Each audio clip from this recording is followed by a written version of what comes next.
Teleimpacto, lo que necesitas saber.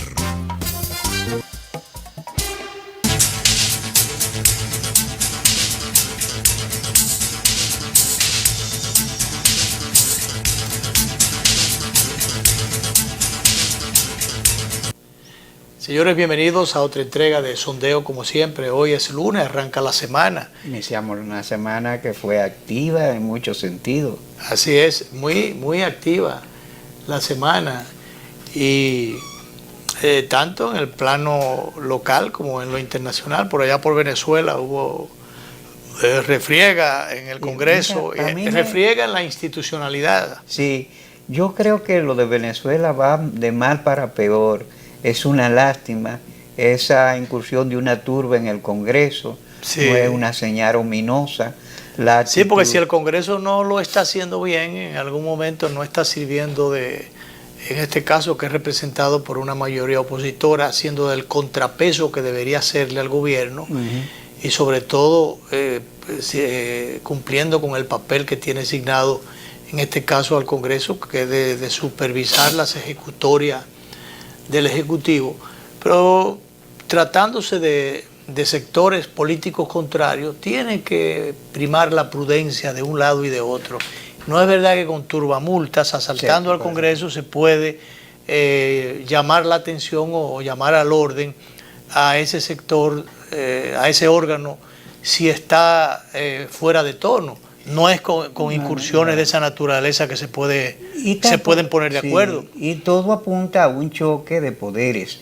O sea, o el Ejecutivo anula al Congreso o el Congreso anula al Ejecutivo. Sí. Y en este caso, la situación venezolana es peor porque la salida pretoriana, que fuera que los militares fueran el equilibrio, esa se perdió porque las Fuerzas Armadas venezolanas no son lo que solían ser. El chavismo la hizo parte del faccionalismo partidario. Entonces las Fuerzas Armadas son un factor problemático. Pero de todas maneras, las Fuerzas Armadas hasta ahora, hasta que las cosas sean o puedan ser diferentes, las Fuerzas Armadas es diríamos el instrumento coercitivo, el instrumento de choque, de fuerza de choque que tiene el Ejecutivo. El brazo de la coerción organizada. Exacto, entonces lo maneja el Ejecutivo, o sea, está al servicio de la institucionalidad, pero en un momento determinado su comandante, su titular en jefe es el presidente de la República. Así es. Entonces, definitivamente, y si las Fuerzas Armadas son obedientes al poder civil, y en este caso está representado por el jefe del Ejecutivo, aun cuando en los órganos o en los gobiernos democráticos donde los poderes, la independencia de los poderes se respeta, hay una interacción, hay una colaboración, y entonces, bueno, los otros órganos públicos tienen el auxilio de la fuerza pública, pero el auxilio están para auxiliar, no para ser beligerantes o deliberantes. Entonces es una situación incómoda. Quizás el régimen de Maduro no ha madurado o no ha goteado, si está muy maduro, porque hay la situación de que de por medio está el órgano superior de justicia, que en este caso debe refrendar las decisiones de los demás poderes. Es una especie del Tribunal Constitucional o Suprema Corte. Entonces está del lado de Maduro. Que tú sabes que la figura de revocatorio, cuando a mí me han preguntado si uno cree, yo creo que es más la figura para los países latinoamericanos, dada la forma crispada que nosotros tenemos de hacer política. Fíjate, toda la oposición tiene derecho a este revocatorio. La forma en que se ha manejado el expediente primero fue retardándola para ganar tiempo, y ahora de repente le quitan el derecho al revocatorio, le están cerrando una puerta. Entonces eso... Pero que el revocatorio también, recuérdate, primero querían acelerarlo, porque lo que quieren es acelerar la salida de Maduro. Por eso yo nunca creo entonces que Maduro, la gente no sabe esperar los tiempos políticos. Exacto, los tiempos, los plazos. Aquí tampoco sabemos en eso, aunque realmente son situaciones diferentes, felizmente, pero allá querían adelantar los plazos para sacar a Maduro de circulación. Maduro quería ganar tiempo, porque si pasa un determinado tiempo, entonces ya no puede funcionar el plebiscito o el referendo, Funciona el referendo, pero entonces sí, ya no puede sí, revocar. Pero no puede para un nuevo mandato, sino que tiene que, a lo menos que puede hacerse, no, lo menos no, lo más que puede hacerse es que pueda el presidente salir de circulación, pero entra el vicepresidente dentro del mismo mandato. Sí, sí, el orden sucesoral entonces entra en función. Exacto, pero entonces no, sencillamente no se saca de circulación todo el mandato. Y no se saca del poder a la facción dominante. Exacto. Que eso es lo que se plantea. Entonces, los chavistas habían estado tratando de ganar tiempo,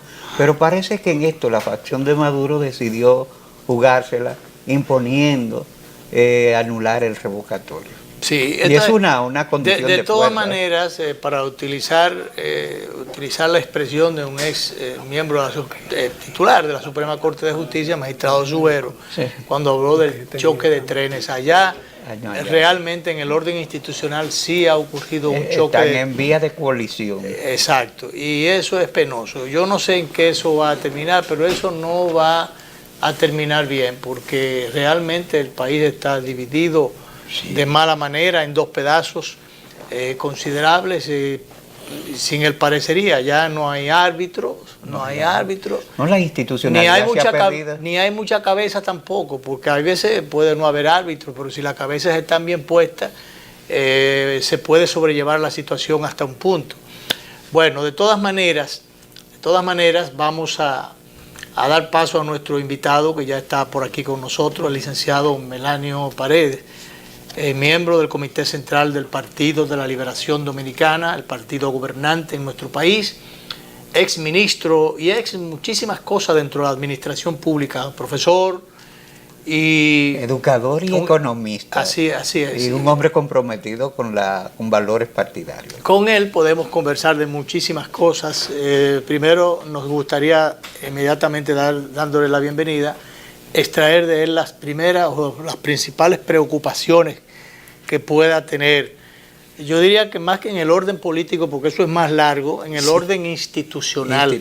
Eso es más amplio, el orden político, sobre todo a la luz de algunos artículos que ha estado escribiendo el profesor Leonel Fernández, expresidente de la República, que hoy justamente escribe sobre la ideología del PLD en la segunda página del periódico Listín Diario de este día. Pero yo digo que en el orden institucional hay algunas preocupaciones.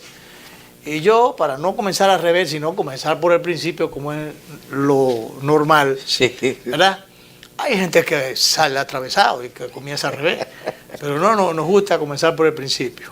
Está el tema de las declaraciones, para algunos, incluyéndome, imprudentes, poco diplomática del embajador de los Estados Unidos, que para los fines ahora aparece como una parte, beligerante, aparece como si estuviera confrontado con el presidente de la República, después que el presidente le responde. Y qué bueno que le respondiera el presidente, porque había muchos que estaban respondiendo por él, y se esperaba la respuesta de él.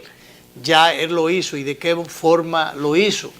El presidente no acostumbra a responder todos los días. A mí me gusta mucho cuando él responde, cuando responde de verdad, como lo hizo en La Habana, como lo hizo en cuando otros atrevidos han tenido también la osadía de salir en defensa de intereses no santos, y sí en perjuicio de los intereses nacionales. Lo hizo el presidente de la República recientemente con respecto al embajador de los Estados Unidos. Y por eso alguien decía en un digital por ahí, y se corrió la noticia de que la gestión del embajador había terminado. No, es que algunos entienden que cuando las cosas llegan a un grado de confrontación, o hay posiciones confrontadas entre un representante de un país y el titular de esa nación, sobre todo cuando automáticamente debe darse por terminada la gestión. Sobre todo porque el embajador no se ha apegado a los protocolos diplomáticos. No, él comenzó desapegado a los protocolos, comenzó así, y ha seguido así, y atento a él, ha seguido así. Y aun cuando le han respondido, mucha gente le ha respondido en su momento el Cardenal, le ha respondido Paulín Espaillat, le ha respondido el presidente de la Junta Central Electoral, pero él sigue haciendo de las suyas. sus andanzas y de todas esas cosas. Y ahora nos dice que nosotros somos un puente, un gran puente. Puente mayor. Hacia el tránsito del narcotráfico hacia su país. Entonces, qué bueno que el presidente le recordara que realmente, si el país es eso, lo cual es un atrevimiento decir eso en este país, entonces su país es una avenida de 10 carriles para el arribo de esas cosas que ellos, preguntaba yo en la última línea de mi columna del sábado, ¿qué hacen ellos para controlar, para evitar eso? Para evitar que entre y para evitar que la consuman. Entonces, me gustaría una opinión del profesor Melanio Paredes, nuestro invitado del día de hoy. Bienvenido. Buenas tardes y gracias a ustedes, los amigos televidentes. Siempre es confortable discutir la actualidad con ustedes. Gracias, Melanio. Yo hubiese preferido la nota diplomática. Sí, sí. Además de la respuesta, escueta por demás, pero airada, todo el mundo percibió. La nota diplomática a través de Cancillería. Exactamente. Claro. Porque se trata de relación entre estados. Sí, claro. Y no podemos quedarnos en... Ya hace tiempo que esa nota diplomática debió ser enviada. Bueno, ahí está el caso del presidente de la Junta Central Electoral, o inclusive al canciller en un momento dado, que se pediría una explicación. Nada se sabe de la cancelación de una visa a un funcionario de la categoría del presidente de la Junta Central Electoral. La visa oficial, porque la privada pudieron hacer lo que quisieran. Así es. Pero entonces, la oficial no. Y esto que ustedes comentan conecta justamente con lo que hoy está sobre el tapete, ya no solo el presidente Fernández, cuyo artículo lo leeré esta tarde porque son artículos bastante enjundiosos que hay que estudiarlo, pero leí el de Franklin Almeida, un importante dirigente del partido, miembro del comité político, de la ortodoxia partidaria, y también a quien se le señala con cercanía con el expresidente Fernández. Y Franklin Almeida hoy pone el dedo sobre la llaga sobre la naturaleza del PLD y lo deja como interrogante. ¿Es el PLD un partido progresista? Porque además en todo esto, Danilo, Luis, está el tema de las agendas que se manejan. Sí. O sea, después de la caída del muro de Berlín, como todos ustedes saben, las tensiones este y oeste entre comunismo y anticomunismo, Estados Unidos como potencia, y se pensaba ya en el mundo unipolar, tomó, y a partir del consenso de Washington, tomó unos temas o ejes que son fundamentales en su política exterior. Y países como el nuestro debe tener especialistas en Cancillería a nivel del propio Poder Ejecutivo para ir, digamos, estudiando, analizando los giros que pueden dar una política como esa y las respuestas que tenemos como Estado. Y sobre todo, cómo articular nuestra agenda a esa agenda de la potencia. Al ritmo, como vayan las cosas, para no salir huyendo después a la carrera a dar respuestas. Reactivas. Exacto, como nos a reaccionar y entonces eso después de... proceder después de, como hemos hecho muchas veces. Fíjate, nosotros, si tú analizas históricamente, que parece que ese ejercicio no se hizo en Cancillería, las relaciones dominico-norteamericanas. Los norteamericanos, sobre todo en el periodo de Guerra Fría, llegaron a mandar embajadores de crisis, o sea, especialistas del más alto nivel. Manejando la situación interna de los países. Y hubo un momento en que la embajada dominicana era la embajada norteamericana de más personal en el mundo, sola superada por la de Vietnam. Y sin embargo, ahora mandan no solamente una persona que no es de carrera, un activista gay que se distinguió por ser un recaudador de la campaña del presidente Obama. Entonces, ese dato como que debió ser analizado desde el principio. Y yo pienso por eso que es importante que entendamos la agenda de la metrópoli, de la potencia, que tiene mayor influencia por la relación comercial, por el millón de dominicanos que tenemos en su territorio, que remesan al país, por la influencia histórica que ha tenido durante el siglo pasado y este siglo, y saber que el tema narcotráfico, que el tema anticorrupción, que el tema de derechos humanos que conecta con Haití, que es importante que lo veamos. Y este tema, en sentido general, que hemos estado manejando en los últimos tiempos, son su agenda. Dominicana, como país que sigue buscando las vías de un desarrollo de su economía y de mejorar las condiciones sociales de la población, tiene también su propia agenda, que no es diferente a la de los tiempos de Guerra Fría y la que tenemos hoy. Algunos problemas hemos comenzado a buscarle solución, otros problemas están vigentes ahí. El tema de electricidad, el tema de agua potable, el tema de hábitat, el tema de transporte, el tema de empleos. Sin embargo, esto parecería que es una distracción a los grandes problemas nuestros. Así es, claro. Exactamente. Y yo quiero conectar... De la seguridad hemisférica. Bueno, una de las cosas que dice Franklin en su artículo, con la que yo estoy de acuerdo, es que un partido progresista no se define por lo que dice, sino por lo que hace en el poder. Y el PLD es un partido en el poder, no por cualquier tiempo. Vamos a tener 4 periodos consecutivos y un periodo que ya tuvimos en el 96-2000. Vamos a gobernar este país por 20 de los últimos 24 años. Entonces, las ejecutorias desde el poder son lo que definen el carácter o la naturaleza de un partido, no lo que postulemos. Algo que tú debías agregar, Melanio.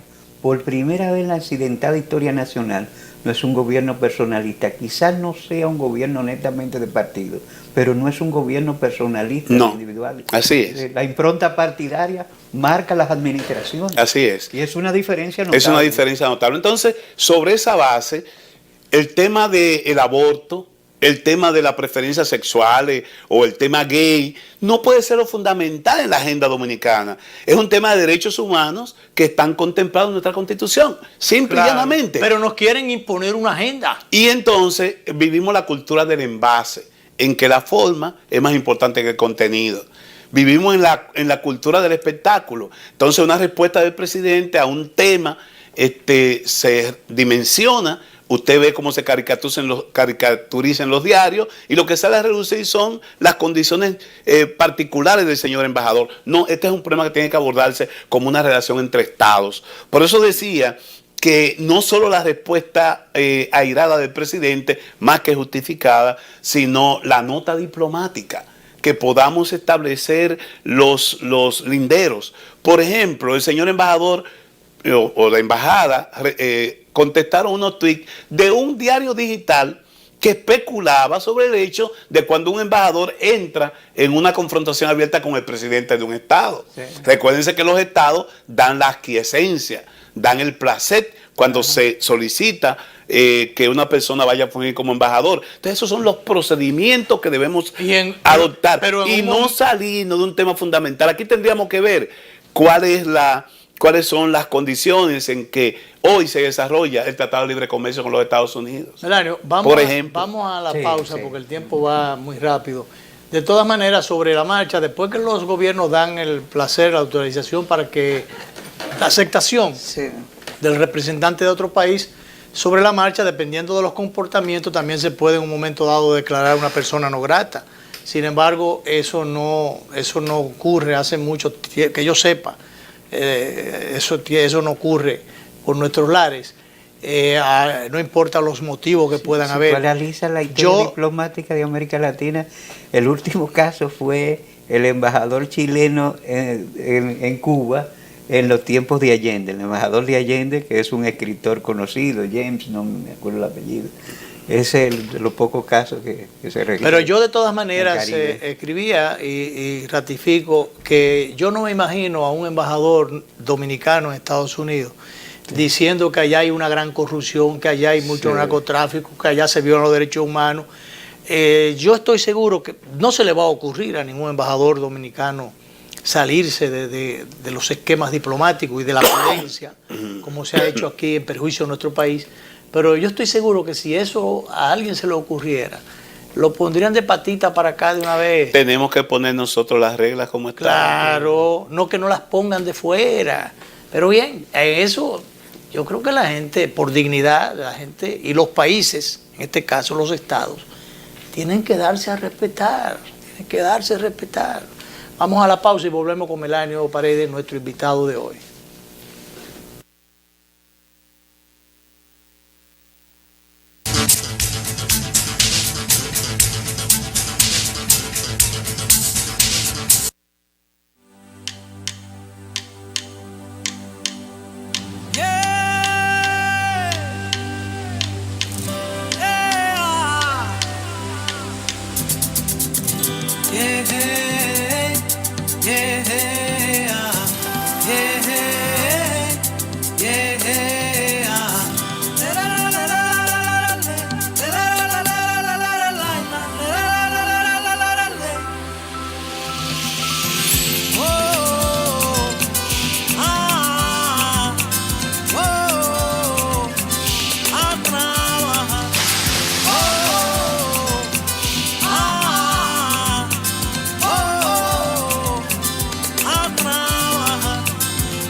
Despierto con su aroma, con su compañía y su alegría.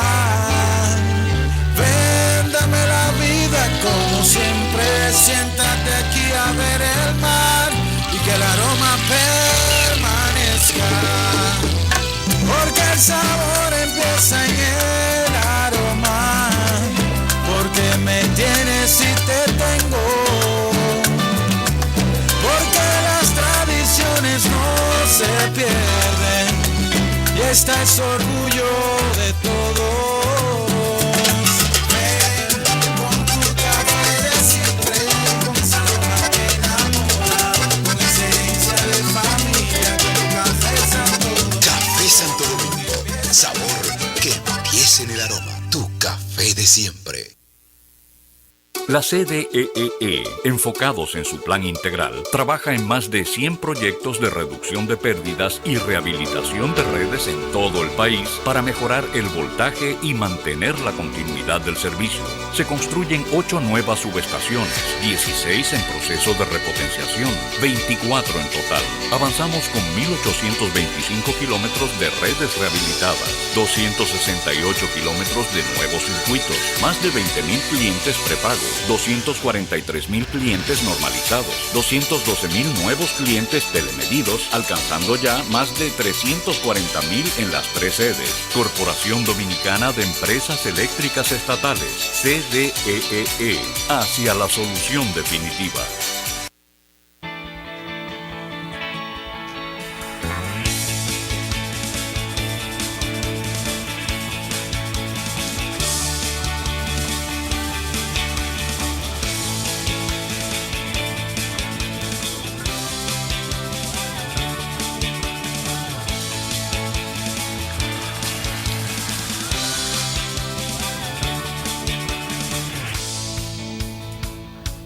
Dale millas a tu vida. Ahora también cambia tus millas para pagar tu tarjeta de crédito y los impuestos de boletos aéreos. Entra a popularenlinea.com y descubre todo lo que puedes hacer con ellas.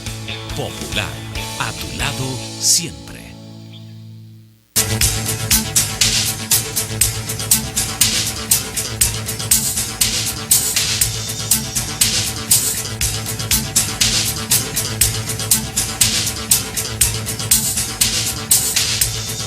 Bien, seguimos conversando con el profesor Melanio Paredes, nuestro invitado del día de hoy. Como decíamos al principio, con él podemos hablar de muchísimas cosas, desde política hasta educación y hasta de la vida interna de su partido, de muchas cosas. Sí, además de habilidad, él es un académico de altísimo nivel, ¿eh? Así es. Melanio, parecería entonces que estamos llevados por la agenda de otros o los intereses de otros, dejando a un lado lo que deben ser los grandes intereses o los grandes problemas nacionales. No nos estamos ocupando de lo que tenemos que ocuparnos, u otros nos están imponiendo la agenda o nos están llevando para el camino que ellos quieren. Ahí están convocando mañana las industrias eléctricas a un seminario. El señor González Bunter va a explicar lo que ha acontecido en los últimos 15 años en materia de política energética en el Que país. está pendiente el pacto eléctrico. Pero está pendiente el pacto eléctrico. ¿Y qué pasa? Esos Los 15 pactos años... están pendientes todos. Todos, Y parece todos. que eso ha sido... Yo he dicho, y conozco el pacto educativo porque trabajé en él, soy convocado cuando se convoca la Asamblea General. El pacto educativo se firmó en abril del 14. A esta fecha tiene el 15% del tiempo que se programó, que fueron 16 años, 4 administraciones, del 14 al 30, al 2030, que es el horizonte de la Estrategia Nacional de Desarrollo. Bueno, de ese tiempo ya se agotó el 15%. Y yo les puedo decir a ustedes, los amigos televidentes, que el pacto está estancado, porque debió convocarse una reunión de la Asamblea General para el 30 de septiembre y se pospuso, porque las comisiones a cargo del monitoreo y el seguimiento no habían podido elaborar el informe. Entonces, con las expectativas que se creó alrededor del pacto educativo, con la inversión que estaba haciendo del 4%, hay que ver si vamos en la dirección correcta. A mí me parece que el ministro, en lugar de esos recorridos que ha estado haciendo, debió sentarse para ver cuál es la estrategia, porque el plan está definido. Y no puede ser que cada 4 años cambiemos el librito. O sea, ahí se delineó una política educativa de consenso. Entonces debe reunirse con los técnicos y con los sectores, que en lugar del comunicado de Educa, que fue de manera unilateral, que ese estudio sí se hizo, lo conociéramos en esas comisiones de seguimiento del pacto educativo. ¿Y qué ha pasado con el pacto eléctrico? Que ha sido saboteado. Y ahora vemos un protagonismo de un sector que impidió el financiamiento de Catalina y que ahora aspiran a que se le venda por deuda a Planta Catalina. Y sobre el pacto fiscal... Pero es por deuda, es cambiar el filón de Catalina por deuda. Se ha dicho eso, que había una deuda acumulada y yo aspiraba a que parte de esa deuda se pudiera refrendar con las acciones que en el presupuesto también, porque nosotros ponemos el pie, en el presupuesto se habló de una cantidad de dinero que a propósito de la dificultad con el financiamiento serían la venta de parte de ese activo que son las plantas Catalina 1 y Catalina 2. Entonces, el otro tema que nos generó también expectativas muy positivas es que por Dios íbamos a dejar los parches y los remiendos y nos íbamos a ir a la definición de una política fiscalidad, a una política fiscal a través del pacto. Una nueva fiscalidad que diga, además de eliminar esos subsidios que adulteran los procesos naturales de la economía, distorsionan la economía, que es el término correcto, no pudieran decir que el Estado Dominicano, dado las condiciones actuales, identificado unos determinados nichos que convienen al país, iba a decir a qué sectores gravaba por ineficiente o por lo que fuera, y a qué sectores premiaba, estimulaba, subsidiaba o alentaba a través de políticas, la política fiscal, que para eso es el instrumento y que al mismo tiempo permitirá al Estado transparentar el gasto. Se ha cuestionado, siempre el empresariado se quejan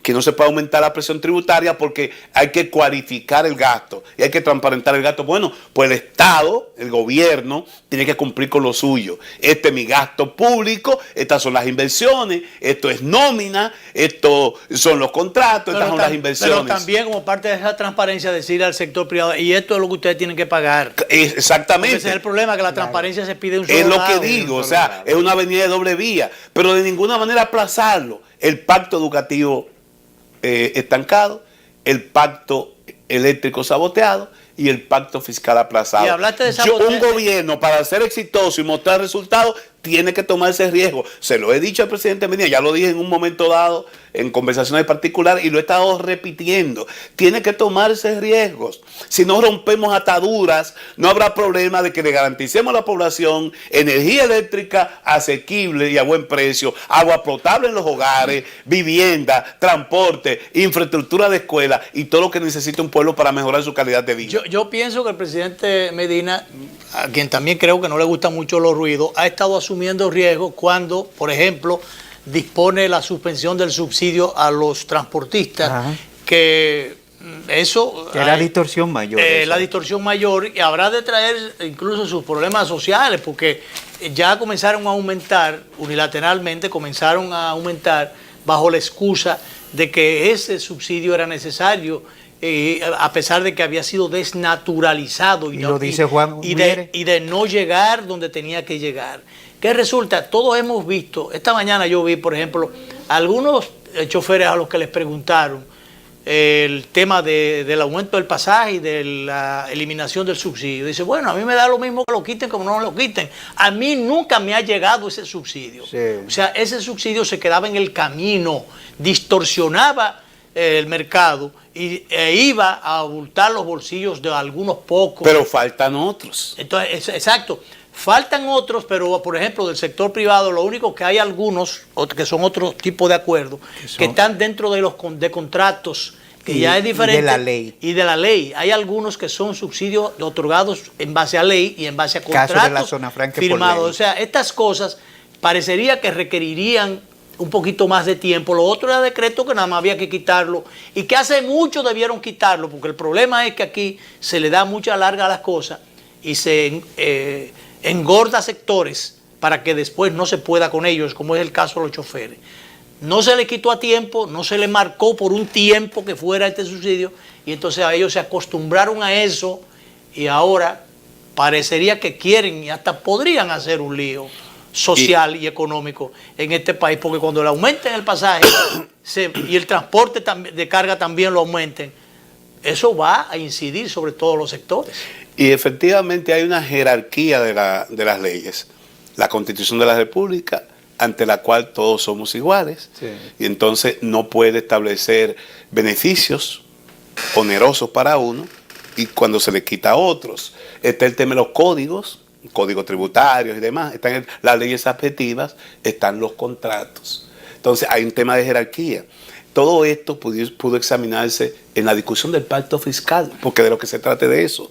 O sea, ¿a qué sector? ¿Es una empresa que va a construir una carretera? ¿Una infraestructura de tal o cual prioridad? Hay que ver si procede o no. Es a generadores eléctricos que colocan, el Estado tiene que comprarle su energía y comprársela al precio que dicen los contratos. Aunque no la suplan. Aunque no la suplan. Entonces, eso también requiere de un examen, de una evaluación. Porque en definitiva, yo pienso que lo importante es que el Estado tome estos instrumentos como instrumentos que propendan a la equidad social y que en lugar de perjudicar a la población pueda beneficiar a las mayorías. Yo le hablé a ustedes de la actualidad, le hablaba del artículo de Franklin Almeida, que es bueno que ustedes lo lean, porque Franklin lo deja a nivel de cuestionamiento. O sea, ¿es o no el PLD un partido progresista? No vamos a dar respuesta a esa pregunta en función... ¿Es o no es el PLD un partido progresista? Sí. Melanio, vamos a la última pausa.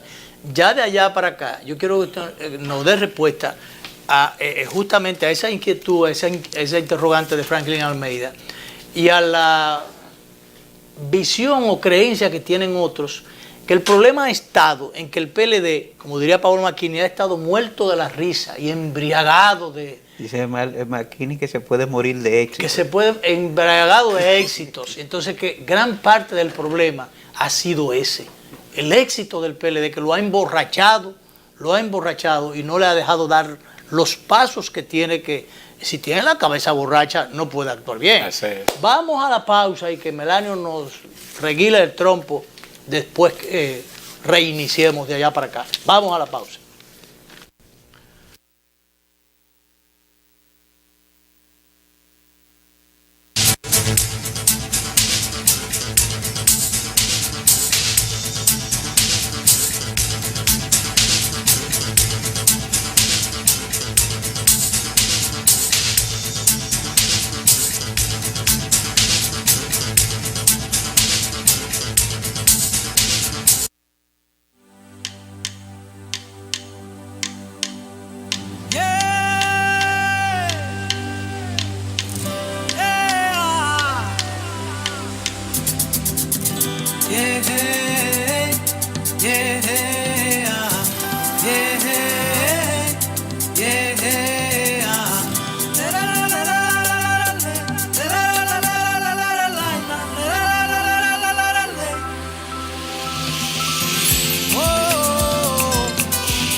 despierto con su aroma, con su compañía y su alegría. Ven, dame la vida como siempre, siéntate aquí a ver el mar y que el aroma permanezca, porque el sabor empieza en el aroma, porque me tienes y te tengo, porque las tradiciones no se pierden y esta es orgullo de todos. Ven con tu café de siempre, con esa aroma que enamora, con esencia de familia, con Café Santo Domingo. Café Santo Domingo. Sabor que empiece en el aroma. Tu café de siempre. La CDEE, enfocados en su plan integral, trabaja en más de 100 proyectos de reducción de pérdidas y rehabilitación de redes en todo el país para mejorar el voltaje y mantener la continuidad del servicio. Se construyen 8 nuevas subestaciones, 16 en proceso de repotenciación, 24 en total. Avanzamos con 1.825 kilómetros de redes rehabilitadas, 268 kilómetros de nuevos circuitos, más de 20.000 clientes prepagos, 243.000 clientes normalizados, 212.000 nuevos clientes telemedidos, alcanzando ya más de 340.000 en las 3 sedes. Corporación Dominicana de Empresas Eléctricas Estatales, CDEE, hacia la solución definitiva.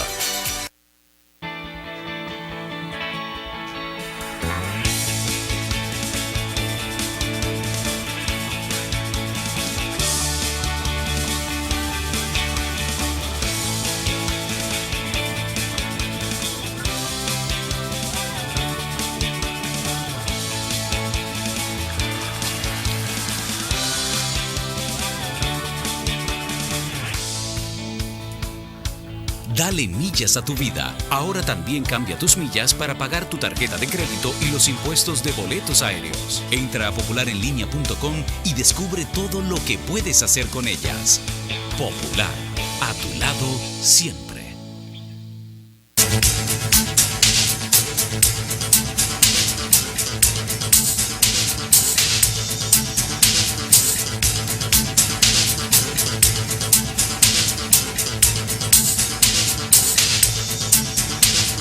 Decía Franklin Almeida, los tropiezos y las cosas que en el camino, está preparado el PLD para darle frente a esos tropiezos, o esos tropiezos es producto de que el PLD está muerto, borracho de éxito político. Cumplidas 3 administraciones sucesivas y vamos a la 4ª, el PLD debe abocarse a hacer una evaluación de lo que hemos alcanzado hasta ahora, que es mucho naturalmente, pero lo que nos queda por realizar y sobre todo cómo reencauzarnos en esta gestión y más allá si logramos retener el poder en el 20.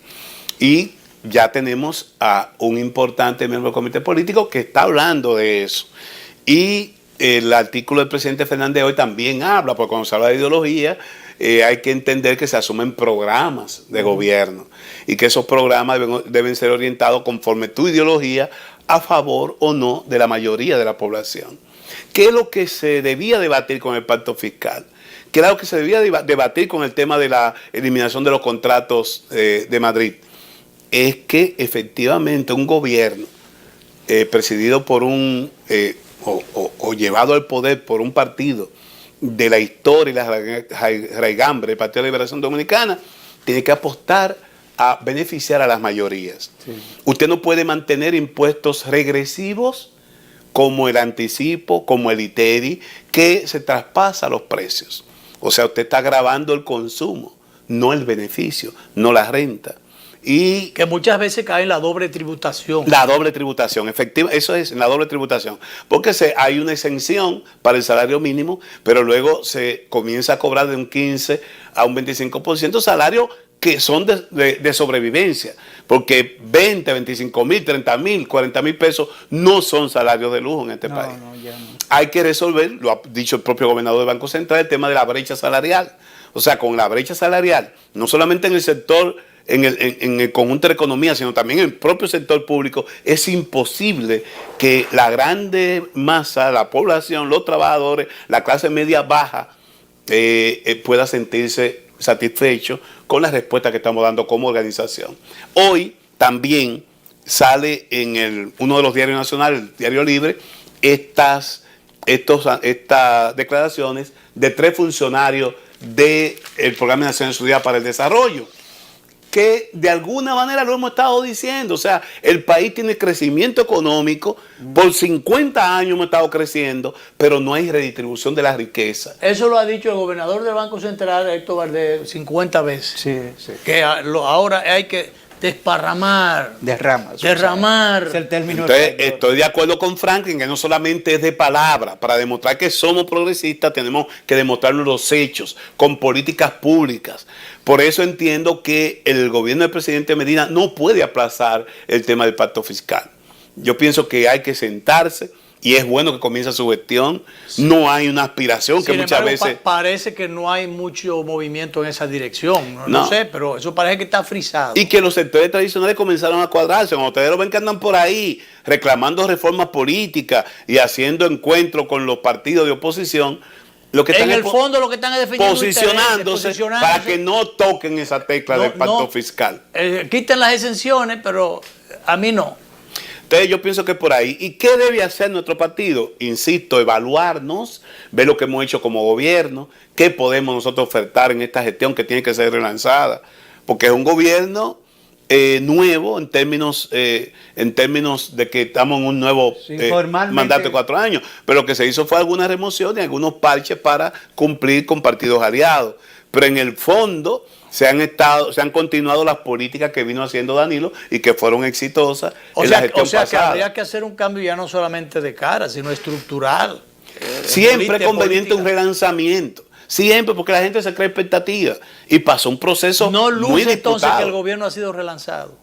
No luce. No luce que haya sido relanzado.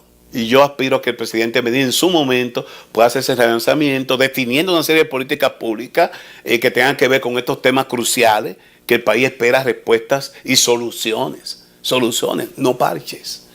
Y naturalmente los 3 pactos eran un buen indicativo de por dónde debía ir la ruta de gobierno, y por lo visto no hay esa voluntad expresa. Parece que esos pactos no van o van a ser retardados. Lamentablemente, yo pienso que si no, seguiremos administrando carencias, haciendo gobiernos regulares, y naturalmente hay una situación de que cuando hay una oposición que no logra articularse, no logra reenfocarse, señores, lo que va a ocurrir, lo que debe ocurrir ahora, no va a ser tan fácil como ocurrió en los 4 años pasados. Hay una oposición díscola en la calle. Cuando no logra reencauzarse o reenfocarse, esa oposición es capaz de dar palos a ciegas, de hacer cualquier disparate.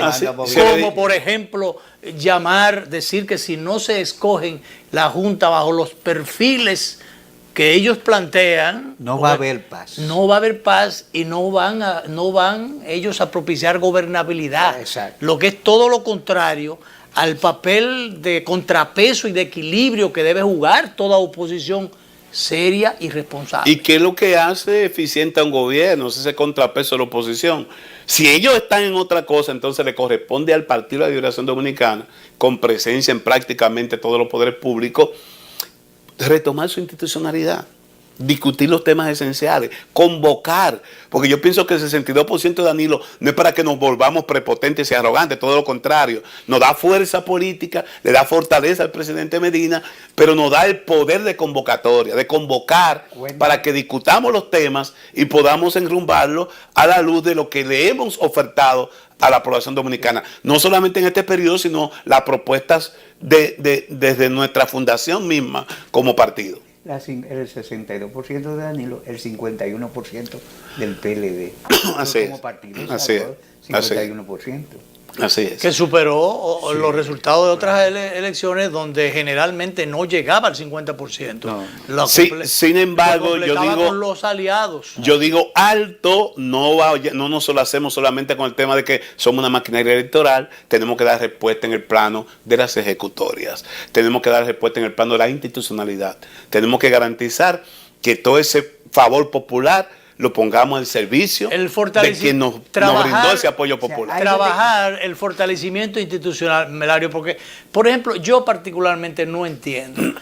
Nos dimos hace unos días, unas semanas, una ley de reforma policial. Después de tanto cacarear el tema de que había que reformar o refundir esa policía. Entonces se da una reforma policial, pero resulta que los policías siguen ganando lo mismo. Lo único que ha cambiado es que el que el jefe de la policía ahora no es jefe, sino que es un director. Pero siguen los rangos, sigue todo, pero tampoco aparece el presupuesto. Eso no está en el presupuesto. La cultura del envase. ¿Cómo vamos a modificar o a transformar una policía si no están los recursos que se necesitan para los salarios dentro del presupuesto? Todo se vuelve letra muerta, porque si usted no incide en las condiciones socioeconómicas que impide que ese órgano pueda cumplir su misión, su función de protección a la propiedad, de orden público, entonces no vamos para ningún lado. O sea, a ese proceso que se ha seguido, se ha discutido, se ha consensuado, hay que darle paso entonces a cambiar las condiciones materiales en que estas personas rinden su servicio. Eso es claro. Comenzando porque bien pagos o mejor pagos, el espíritu de cuerpo puede mantenerse. Se evita el problema de que cualquier funcionario de tercera tenga 4 o 5 simplemente con dádiva en sus casas, o que un administrador de una tienda dé órdenes y se le escuche más porque es quien lo financia semanalmente que el propio jefe de la policía. O sea, evitamos la tercerización que se ha dado con la policía, que es lo que en el fondo completa los ingresos, magros ingresos que reciben. Lo que ellos no consiguen por vía institucional, entonces tienen que buscárselo por la izquierda, y eso es lamentable. ¿Tiene información de que si está ya a punto de resolverse, de que se habría llegado a un acuerdo, a pesar de los escarceos de la oposición, un acuerdo para escoger a los miembros de la Junta Central Electoral? A mí particularmente me dijeron que había hecho algunas recomendaciones de personas que dejarían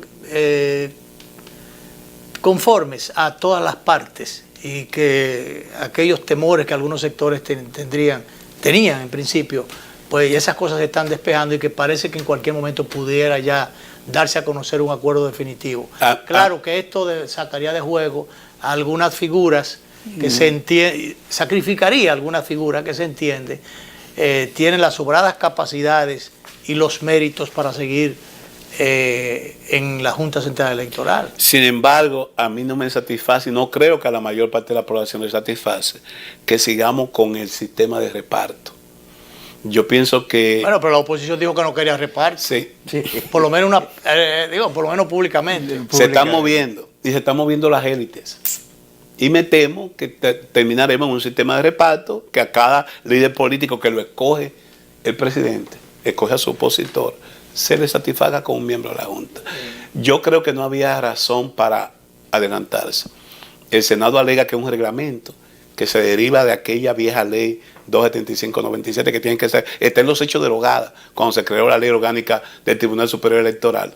Y había, para mí, el camino correcto era definir las normas, definir la ley de participación electoral, definir la ley de partidos políticos, que allí se establecían los perfiles de quienes van a integrar esa junta, porque ya la junta no solo eso es lo que quería la oposición al final, cambiar las reglas de juego, porque lo que se quería primero era escoger los miembros de la junta, después no, que vamos a... La simulación de siempre, la simulación, en el fondo era la repartidera. Entonces, para mí lo importante es que un reglamento no va más allá. La Constitución de la República, aprobada en el 2010, modificada en el 2015, mandaba a elaborar 3 leyes: la ley orgánica del Tribunal Superior Electoral, la ley de participación electoral, que define lo administrativo, porque lo contencioso es rol del Tribunal Superior Electoral, y la ley de organizaciones y partidos políticos.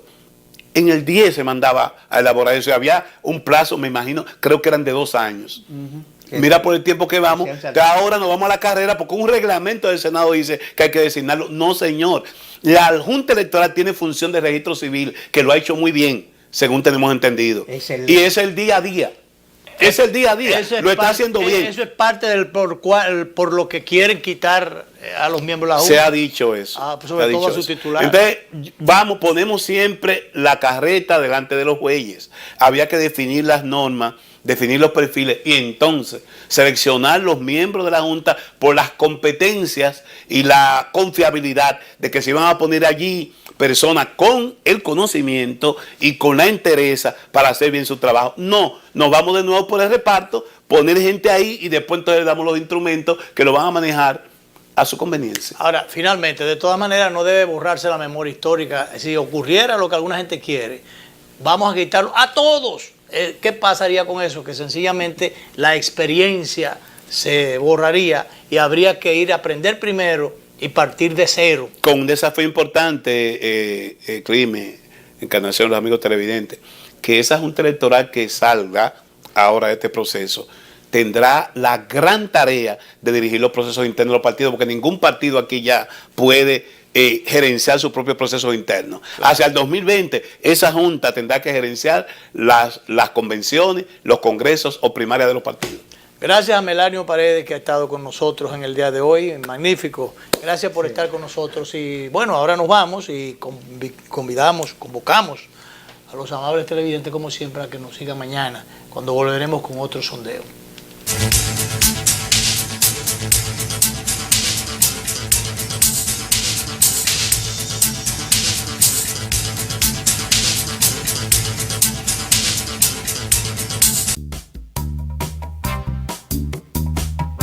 Teleimpacto, lo que necesitas.